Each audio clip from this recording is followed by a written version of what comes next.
Hello everyone. हम लोग UP board की क्लास 8 की साइंस की बुक की सीरीज़ को कंटिन्यू रखते हुए इकाई 4 पढ़ने जा रहे हैं, जो कि खनिज एवं धातुओं के बारे में है। फ़िलहाल के लिए हमें ये मालूम होना चाहिए कि खनिज क्या होता है और धातु क्या होता है। खनिज को इंग्लिश में हम लोग मिनरल कहते हैं, वहीं धातु को इंग्लिश में हम लोग मेटल्स कहते हैं। खनिज एक प्राकृतिक पदार्थ है और इसी खनिज से हम लोग विभिन्न धातुओं को निकालते हैं। जैसे बॉक्साइट एक खनिज है और इससे हम लोग एल्यूमिनियम नाम के एक धातु को निकालते हैं। उसी प्रकार से हेमेटाइट एक खनिज है और इस हेमेटाइट से ही हम आयरन धातु को निकालते हैं या प्राप्त करते हैं। तो इस प्रकार से हमें ये पता लगता है कि खनिज क्या है और धातु क्या है। खनिज से ही हम धातुओं को प्राप्त करते हैं। हमारे चारों तरफ विभिन्न धातुओं से बने विभिन्न उपकरण, वस्तुएं, यंत्र आदि हैं जो हमारे प्रयोग में आते हैं। मानव विकास के क्रम में ताम्र युग का अत्यंत महत्वपूर्ण योगदान है। तो हमारे आसपास विभिन्न उपकरण हैं। जैसे हम लोग खाना बनाने में स्टील के बर्तन का इस्तेमाल करते हैं, एल्यूमिनियम का इस्तेमाल करते हैं। आने जाने के लिए बाइक्स का, कार का इस्तेमाल करते हैं, ये सारी भी स्टील से बनी हुई होती हैं। तो हम लोग अपने डेली लाइफ में बहुत सारी धातुओं का इस्तेमाल करते हैं, मेटल्स का इस्तेमाल करते हैं। और इस मेटल को या इन धातुओं को बनाना मनुष्य ने ताम्र युग में शुरू किया। ताम्र युग के बारे में हम लोग देखते हैं क्या लिखा हुआ है। इस युग में तांबे से बने वस्तुओं एवं अस्त्रों का निर्माण हुआ। तांबा मतलब कॉपर से बने हुए वस्तुओं का निर्माण शुरू हुआ। लोहे की खोज ने औद्योगिक क्रांति को जन्म दिया। बर्तन, आभूषण, विद्युत उपकरण, यातायात के साधन आदि का निर्माण बिना धातुओं के उपयोग के असंभव है। इन सभी चीज़ों में हम लोग धातुओं का प्रयोग करते हैं। बर्तन को बनाने में स्टील का, एल्यूमिनियम का, आभूषण को बनाने में गोल्ड का, प्लैटिनम का, विद्युत उपकरण को बनाने में कॉपर का और एल्यूमिनियम का, यातायात के साधन जैसे कार हो गया, बाइक हो गई, इसमें हम लोग स्टील का इस्तेमाल करते हैं। जीवन का ऐसा कोई क्षेत्र नहीं है जहाँ धातुओं का प्रत्यक्ष या परोक्ष उपयोग ना होता हो। प्रकृति में उपलब्ध खनिजों से धातुओं का निर्माण अनेक जटिल प्रक्रियाओं से गुजर कर होता है, जिसमें अनेक भौतिक एवं रासायनिक परिवर्तनों का सहारा लेना पड़ता है। तो हमें यहाँ से पता लगता है कि खनिज से ही हम लोगों को धातुओं की प्राप्ति होती है। अगर हमें कोई धातु चाहिए तो हमें पहले खनिज को निकालना पड़ेगा और उस खनिज से हम लोगों को धातु मिलेगा। प्रकृति में केवल कुछ ही धातुएं मुक्त अवस्था में पाई जाती हैं। मुक्त अवस्था क्या होती है? इस अवस्था में धातु किसी दूसरे धातु के साथ रिएक्ट नहीं करती हैं, अभिक्रिया नहीं करती हैं। तो जब कोई धातु दूसरी धातु के साथ अभिक्रिया नहीं करती है, कोई रिएक्शन नहीं करती है, तो उसको हम मुक्त अवस्था में पाया जाना कहते हैं। जैसे कि सोना या गोल्ड तथा प्लैटिनम जैसी धातुएं तत्व के रूप में पाई जाती हैं। तत्व के रूप में इसीलिए पाई जाती हैं क्योंकि ये किसी और धातु के साथ अभिक्रिया नहीं करती है। जिस प्रकार से प्रकृति में गोल्ड और प्लैटिनम पाया जाता है, उसी अवस्था में हम लोग उसको इस्तेमाल करते हैं। अधिकांश धातुएं प्रकृति से यौगिक के रूप में पाई जाती हैं। तो अभी हमने जैसे बात की कि अधिकांश धातुएं प्रकृति में रिएक्शन कर लेती हैं। एक तत्व दूसरे तत्व के साथ या एक धातु दूसरे धातु के साथ मिलकर और अभिक्रिया कर लेता है और एक यौगिक का फॉर्मेशन कर देता है। तो इस प्रकार से हम देखते हैं कि अधिकांश धातुएं प्रकृति में यौगिक के रूप में पाई जाती हैं। लोहा, एल्यूमिनियम, मैग्नीज आदि ऑक्साइड के रूप में पाए जाते हैं। दूसरे स्थान पर धातुएं सल्फाइड के रूप में पाई जाती हैं। इस श्रेणी में कॉपर, तांबा, लेड, सीसा, जिंक या जस्ता, निकल आदि आते हैं। नेक्स्ट टॉपिक है खनिज प्राकृतिक पदार्थ के रूप में। तो हमने अपने चैप्टर के शुरुआत में ही बात की कि खनिज एक प्रकार का प्राकृतिक पदार्थ है जो हम लोगों को प्रकृति से मिलता है। हम फल, सब्जी आदि को काटने हेतु चाकू तथा लकड़ी काटने हेतु कुल्हाड़ी का प्रयोग करते हैं। जैसे कि हम जानते हैं चाकू और कुल्हाड़ी लोहे से बनी होती हैं। इसी प्रकार घर में बिजली आपूर्ति हेतु तार तांबे का बना होता है। क्या आपने कभी सोचा है कि लोहा और तांबा आदि कहाँ से प्राप्त होते हैं? तो लोहा और तांबा क्या है? ये एक प्रकार का धातु है और ये कहाँ से प्राप्त होगा? ये हमें खनिज से प्राप्त होगा। वास्तव में ये खनिज पदार्थ के रूप में पृथ्वी की भूपर्पटी से प्राप्त होते हैं।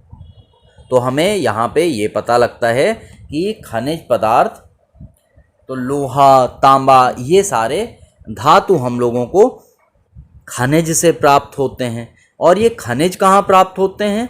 ये सब पृथ्वी की भूपर्पटी में से प्राप्त होते हैं।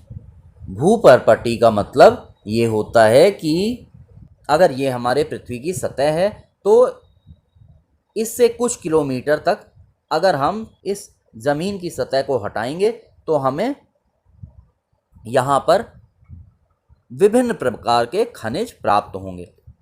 जैसे कि अगर हमें कोयला प्राप्त करना होता है तो हम लोग भूमि की ऊपरी सतह को हटाते हैं और ज़मीन के अंदर हमें कोयला प्राप्त होता है। तो वो कहाँ से प्राप्त हो रहा है? भूपर्पटी से प्राप्त हो रहा है हमें। पृथ्वी के भूपर्पटी का निर्माण किससे हुआ है? विभिन्न प्रकार के तत्वों एवं यौगिकों से हुआ है। अलग अलग प्रकार के खनिज हमें यहाँ से प्राप्त होते हैं।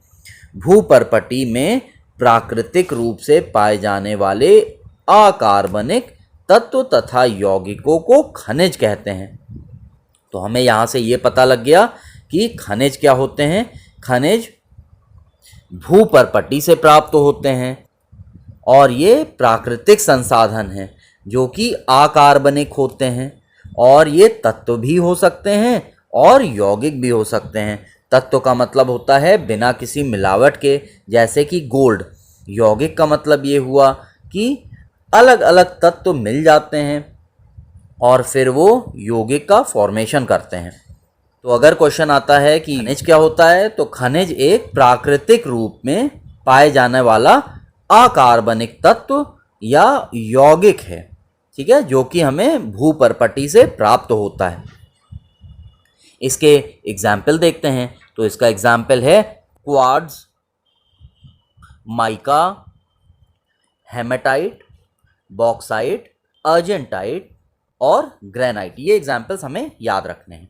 इसके अतिरिक्त और भी बहुत से खनिज प्रकृति में पाए जाते हैं। चट्टानें मुख्यतः सिलिकेटों से बनी है जो कि प्रकृति पर सबसे सामान्य खनिज है। ये पार्ट हमें याद रखना है कि पृथ्वी पर सबसे सामान्य खनिज कौन सी है? वो है सिलिकेट। तो चट्टान मुख्यतः सिलिकेटों से बना होता है। खनिज कहाँ पाए जाते हैं? तो अभी हमने खनिज के बारे में देखा कि खनिज कहाँ पाए जाते हैं। खनिज पृथ्वी के तल पर, भूपर्पटी में, समुद्र में पाए जाते हैं। भूपर्पटी में हम लोग ने देखा कि आयरन पाया जाता है, लोहा पाया जाता है, तांबा पाया जाता है इत्यादि। Sodium chloride, sodium iodide, sodium iodate आदि खनिज समुद्री जल में पाए जाते हैं। सोडियम क्लोराइड को हम लोग नमक भी कहते हैं और ये हमें समुद्री जल से प्राप्त होता है। खनिज दोनों प्रकार के हो सकते हैं, धातु तथा अधातु। इंग्लिश में धातु को कहते हैं मेटल और अधातु को नॉन मेटल। कुछ एग्जाम्पल्स दे रखे हैं अधातु खनिज के, जैसे स्फटिक, क्वार्ट्ज, आदि अधातु खनिज हैं। खनिज धातु एवं अधातु तत्वों का यौगिक भी हो सकता है। इसका मतलब ये हुआ कि खनिज मेटल्स मतलब धातु और नॉन मेटल्स अधातु दोनों से मिलकर भी बन सकता है। तो अभी तक हमने ये जाना कि खनिज एक धातु भी हो सकता है, एक अधातु भी हो सकता है और दोनों के मिश्रण से भी बन सकता है। तो अगर हम ये देखें कि मिश्रण से कौन सा खनिज हम लोगों को प्राप्त होता है, तो उसमें आता है बॉक्साइट। बॉक्साइट का केमिकल फॉर्मूला हम लोगों को याद होना चाहिए। इसका फॉर्मूला है Al2O3.2H2O। नामक खनिज एल्यूमिनियम धातु तथा ऑक्सीजन अधातु का यौगिक है।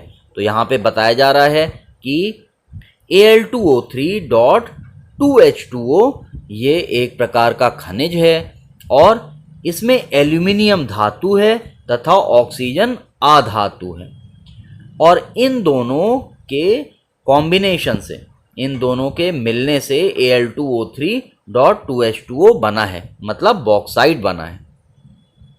तो बॉक्साइट एक प्रकार का खनिज है जो कि धातु और अधातु के मिलने से बना है।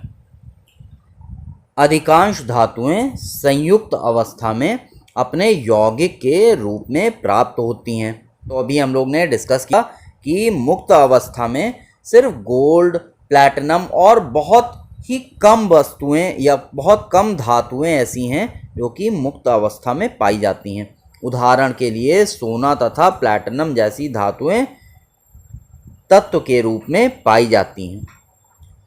अन्य अधिकांश धातुएं प्रकृति में यौगिक के रूप में पाई जाती हैं, मतलब कि एक से ज़्यादा तत्व उसमें मिले होते हैं, उसी को तो हम यौगिक कहते हैं।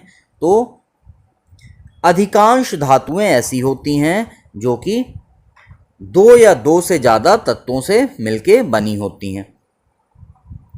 एल्यूमिनियम, लोहा, मैंगनीज अनेक धातुएं ऑक्साइड के रूप में तथा कुछ धातुएं सल्फाइड तथा कार्बोनेट के रूप में पाई जाती हैं।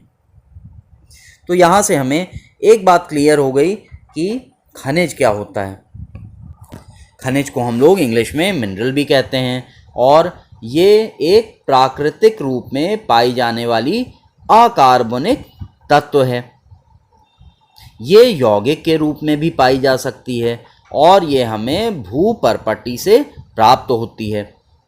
और खनिज से ही हम लोग विभिन्न धातुओं को निकालते हैं, जैसे कि बॉक्साइट एक खनिज है और बॉक्साइट से ही हम लोग एल्यूमिनियम को प्राप्त करते हैं।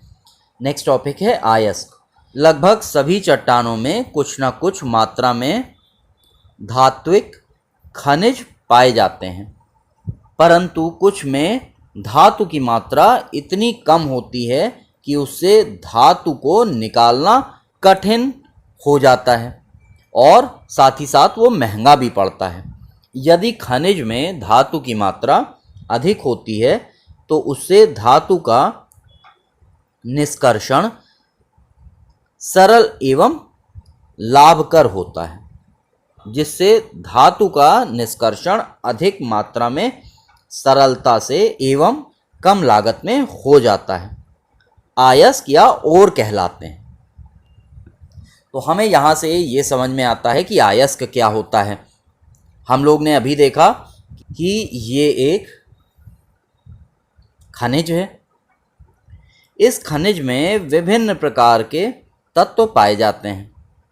एल्यूमिनियम भी पाया जाएगा, आयरन भी पाया जाएगा, कॉपर भी पाया जाएगा, तांबा भी पाया जाएगा। तो इस प्रकार से अलग अलग हमें धातु प्राप्त होते हैं। लेकिन अगर हमें इस खनिज में सबसे ज़्यादा एल्यूमिनियम प्राप्त हो और साथ ही साथ अगर हम इस एल्यूमिनियम को निकाल रहे हैं इस खनिज से, बहुत कम रुपए में इसको निकाला जा सके इस खनिज से, तो हम इस खनिज को एल्यूमिनियम का अयस्क कहेंगे या इस खनिज को हम लोग एल्यूमिनियम का ओर कहेंगे। तो यहाँ से डेफिनेशन क्लियर हो जानी चाहिए कि आयस की डेफिनेशन या ओर की डेफिनेशन क्या होती है। वह खनिज जिसमें से धातु को अधिक से अधिक मात्रा में निकाला जा सके और वो भी बहुत कम लागत में, तो उसी को हम अयस्क या ओर कहते हैं। इस प्रकार हम कह सकते हैं कि सभी अयस्क खनिज होते हैं, परंतु सभी खनिज अयस्क नहीं होते हैं। तो इस स्टेटमेंट को हम लोग समझते हैं कि अयस्क तो खनिज होता है, क्योंकि अयस्क एक प्रकार का खनिज है, लेकिन हर एक खनिज अयस्क नहीं हो सकता है, क्योंकि हर एक खनिज में से हम लोग किसी धातु को अधिक मात्रा में और कम लागत में नहीं निकाल सकते हैं। तो इसलिए हर खनिज अयस्क नहीं होता है, लेकिन सभी अयस्क खनिज होते हैं। अयस्क धातुओं के ऑक्साइड, सल्फाइड, सल्फेट तथा कार्बोनेट के रूप में पाए जाते हैं। अधिकांश अयस्कों में केवल एक ही धातु उपस्थित होता है। कुछ प्रमुख अयस्क एवं उसके निष्कर्षित किए जाने वाले धातु 4.1 में दर्शाए गए हैं। तो इस टेबल से हमें ये समझ में आता है कि मैग्नेसाइट एक प्रकार का अयस्क है, जिससे हम लोग मैग्नीशियम धातु को निकाल सकते हैं। मैग्नेसाइट का केमिकल फॉर्मूला होता है MgCO3। कैलेमाइन एक अयस्क है, इसका केमिकल फॉर्मूला होता है ZnCO3 और इससे हमें जो धातु प्राप्त होता है वो है जिंक। उसी प्रकार से गैलेना, जिसका केमिकल फॉर्मूला होता है PbS और इससे हम लोग को लेड प्राप्त होता है। नेक्स्ट इम्पॉर्टेंट अयस्क है हेमेटाइट। हेमेटाइट का केमिकल फॉर्मूला होता है Fe2O3 और इससे हमें आयरन प्राप्त होता है।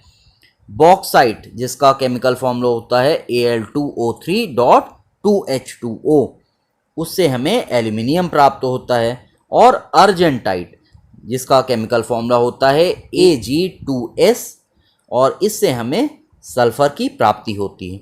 तो इस टेबल को हमें लर्न कर लेना है, इसके केमिकल फॉर्मूले को याद कर लेना है, और कौन से धातु की प्राप्ति होती है ये भी हमें लर्न होना चाहिए। जैसे कि क्वेश्चन ये आ सकता है कि बॉक्साइट से हमें किस धातु की प्राप्ति होती है और बॉक्साइट का केमिकल फॉर्मूला बताइए। तो बॉक्साइट का केमिकल फॉर्मूला है Al2O3.2H2O और बॉक्साइट से हमें एल्यूमिनियम की प्राप्ति होती है। इस प्रकार से हमें पूरी टेबल याद होनी चाहिए। भारत में खनिज की उपलब्धता। तो आइए हम देखते हैं कि भारत में किन खनिज की उपलब्धता है। तालिका 4.2 में ये डिटेल में दे रखा गया है। तो धातु का नाम है लोहा और इसका अयस्क का नाम है हेमेटाइट। तो ये मैंने ऊपर के टेबल में हम लोगों ने देख लिया है। बस हमें धातु का नाम मालूम होना चाहिए और अयस्क का नाम मालूम होना चाहिए। This is more than sufficient. Hematite से हम लोगों को लोहा प्राप्त होता है। कॉपर पाइराइट से हम लोग को तांबा प्राप्त होता है। सोना मुक्त अवस्था में प्राप्त होता है। ये किसी के साथ रिएक्ट नहीं करता है, ये जिस तरह प्रकृति में प्राप्त होता है उसी प्रकार से इस्तेमाल करते हैं।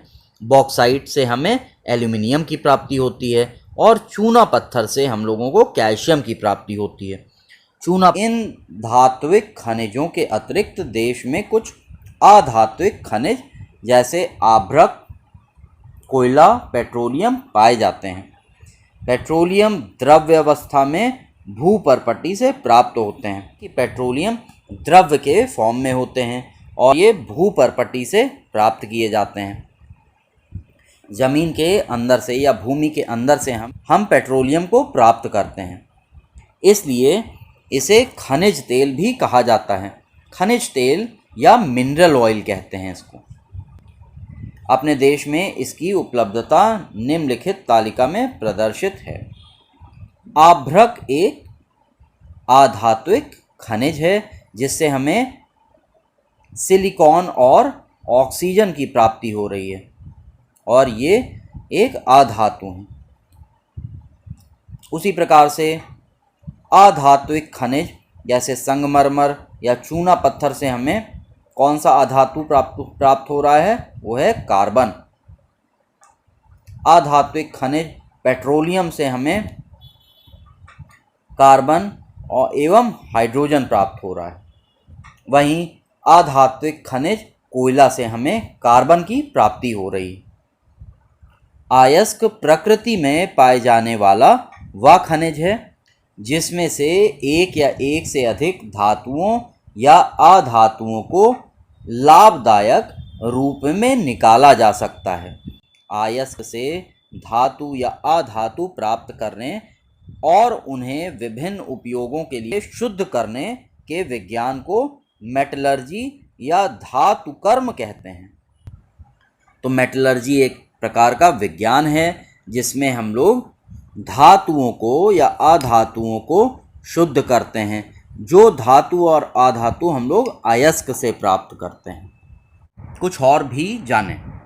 कुछ अयस्कों में प्रमुख धातु के अतिरिक्त अन्य धातु भी उपस्थित हो सकते हैं, जैसे तांबे के अयस्क कैल्कोपाइराइट CuFeS2 में तांबा, क्रोमियम के अयस्क क्रोमाइट FeCr2O4 में क्रोमियम, टाइटेनियम के अयस्क इल्मेनाइट FeTiO3 में टाइटेनियम के अतिरिक्त अन्य धातु आयरन या लोहा भी पाया जाता है। यहाँ से हमें एक बात समझ में आती है कि ये अगर सपोज करते हैं एक धातु है तो इसमें एक मेन धातु होगा और कई सारे अन्य धातु भी हो सकते हैं। फॉर एग्जाम्पल अगर हम कैल्कोपाइराइट को देखते हैं तो कैल्कोपाइराइट से हमें तांबे की प्राप्ति होती है। कैल्कोपाइराइट एक तांबे का अयस्क है, लेकिन कैल्कोपाइराइट में सिर्फ तांबा ही नहीं होता है, सिर्फ कॉपर ही नहीं होता है, बल्कि इसमें आयरन भी कुछ मात्रा में पाया जाता है और सल्फर भी कुछ मात्रा में पाया जाता है। सेकेंड एग्जाम्पल है क्रोमाइट का। क्रोमाइट क्रोमियम का एक अयस्क है। क्रोमाइट से हम लोगों को क्रोमियम की प्राप्ति होती है, लेकिन इस अयस्क में सिर्फ क्रोमियम नहीं होता है, इस अयस्क में अन्य धातुओं में आयरन भी होता है। तो इस प्रकार से हम देखते हैं कि एक धातु में कई सारे धातु हो सकते हैं जिसमें से एक प्रमुख धातु होता है। इस चैप्टर को हम लोग नेक्स्ट वीडियो में कंटिन्यू करेंगे और इस पार्ट 4 को कंप्लीट करेंगे।